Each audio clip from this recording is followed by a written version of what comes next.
پھر United nation کے اس تصور کے بنا پر آپ جا نہیں پاتے.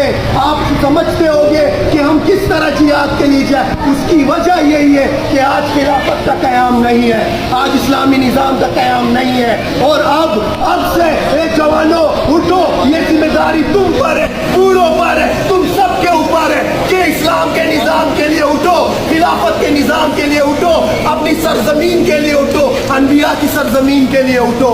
اب رونا نہیں, اب جاگنا نہیں, اب سونا نہیں, اب کھانا نہیں, اب صرف اور صرف محنت ہوگی تو اسلام کی, دین کے غلبے کی, اسلام کو اس پوری دنیا میں غالب کرنے کی ہوگی انشاءاللہ.